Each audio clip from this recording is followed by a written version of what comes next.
Pernah kebayang nggak ada sebuah jimat yang konon bisa bikin pemiliknya jadi kebal senjata? Nah, hari ini kita bakal bedah tuntas salah satu legenda paling luar biasa dari Tanah Jawa tentang sebuah pusaka sakti yang menjanjikan hal itu. Pertanyaannya kedengeran simpel ya, tapi jawabannya, wah, ini yang seru. Beneran nih, selembar kulit kerbau tua bisa gitu aja nahan sabetan pedang atau bahkan jilatan api? Yuk kita cari tahu bareng-bareng. Oke, jadi ini dia tersangka utama kita, Lulang Kebolandoh. Namanya sendiri sebenarnya sederhana. Lulang itu artinya kulit, kebo ya kerbau, dan landoh itu nama sebuah daerah. Tapi, menurut legenda yang udah hidup ratusan tahun, ini bukan kulit kerbau biasa. Ini adalah perisai gaib yang katanya bisa memberikan kekebalan mutlak.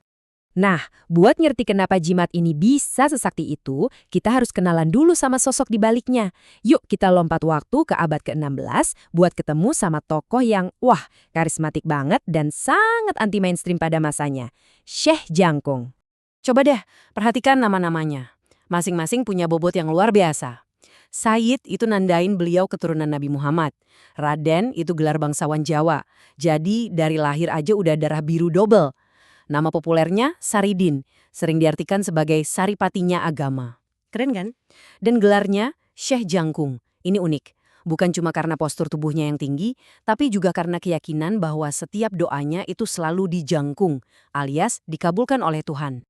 Nah, karena cara Syekh Jangkung ini cenderung mistis, sering banget tuh berbenturan dengan kalangan ulama yang lebih formal, termasuk kerabatnya sendiri, Sunan Kudus. Suatu hari, Sunan Kudus ngasih tantangan yang mustahil banget ini. Tujuannya jelas, buat ngetes sekaligus mungkin meremehkan laku spiritual Saridin yang dianggap aneh. Dan apa yang terjadi? Luar biasa. Saridin kembali dengan keranjang bolong itu, tapi airnya penuh, nggak tumpah setetes pun. Ini bukan sulap ya, ini adalah demonstrasi karomah, sebuah anugerah ilahi yang menunjukkan bahwa kekuatan spiritualnya mampu melampaui hukum fisika. Gak cuma itu, ada lagi cerita lain. Waktu berdebat dengan Sunan Kudus, untuk membuktikan maksudnya, Saridin membelah buah kelapa. Dan dari dalamnya, secara ajaib, keluar seekor ikan yang masih hidup. Kisah-kisah kayak gini nih yang bikin reputasinya sebagai wali pemberontak makin kuat. Dia adalah pembela rakyat jelata yang mengajarkan agama lewat perbuatan nyata, bukan sekedar teori yang kaku. Oke. Dengar cerita-cerita sekeren itu pasti bikin kita mikir kan? Sebenarnya mana batas antara fakta sejarah dan fiksi? Nah, ini penting banget. Kita harus bisa misahin antara Saridin sebagai tokoh sejarah dan Saridin sebagai pahlawan super dalam cerita rakyat. Tabel ini ngebantu banget buat melihat perbedaannya. Di satu sisi, ada fakta sejarah. Seorang ulama karismatik yang mendirikan pesantren. Kerbaunya, ya kerbau biasa untuk bertani. Di sisi lain, ada mitos yang direproduksi berulang-ulang.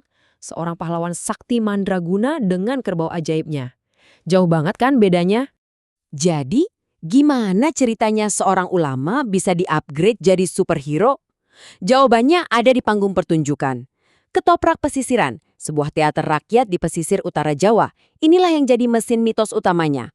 Mereka mengangkat kisah-kisah Saridin, mengubahnya dari cerita tentang kesalehan menjadi sebuah epos tentang kekuatan magis yang spektakuler buat menghibur penonton. Tapi tunggu dulu, kepercayaan pada jimat ini ternyata nggak sesederhana itu. Ini memicu perdebatan teologis yang intens banget di dalam Islam itu sendiri. Apakah ini sebuah jalan untuk mencari berkah? Atau justru sebuah dosa besar?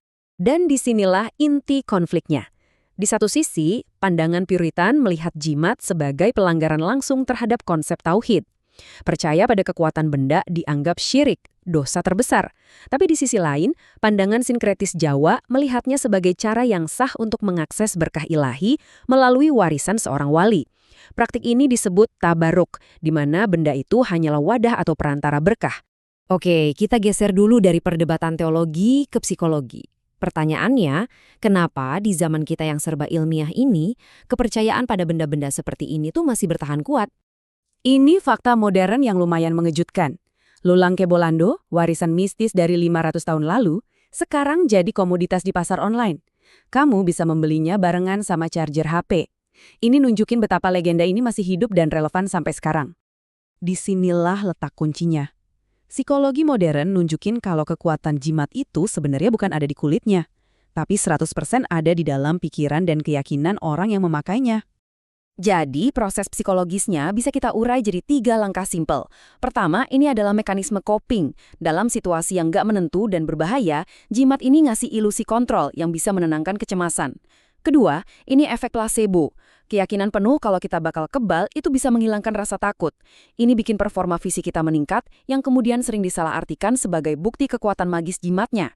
Ketiga, dan ini yang paling dalam, adalah realitas fenomenologis. Bagi orang yang percaya, di dalam kesadaran mereka, benda itu bukan lagi kulit kerbau, tapi sebuah perisai keselamatan.